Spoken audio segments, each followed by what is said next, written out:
Welcome to Dots and Squiggles, practical help with punctuation. In this video, we'll look at single and double inverted commas, what they're for and how to use them. Generally, single inverted commas are used to highlight a title and double are used for quotations. It might be the title of a published book or just an internal document.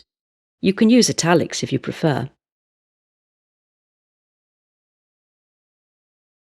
They can also be used to highlight a specific use of a word or phrase.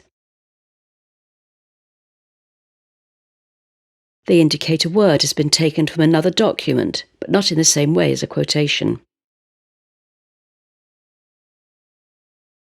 Double inverted commas indicate a quotation from a person or document. There's always a comma before the quote, it starts with a capital letter, and the closing full stop is inside the quotation marks.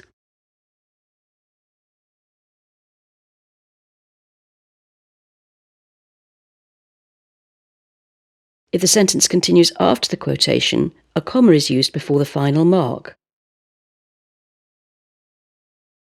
Quotation is usually a complete sentence, but if only part of a sentence is used, the ellipsis, or ... replaces the missing text.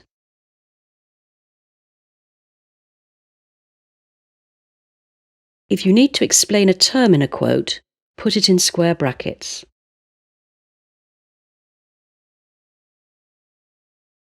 So the inverted commas highlight a title of a document, or that the words you're using are not yours but come from someone or somewhere else.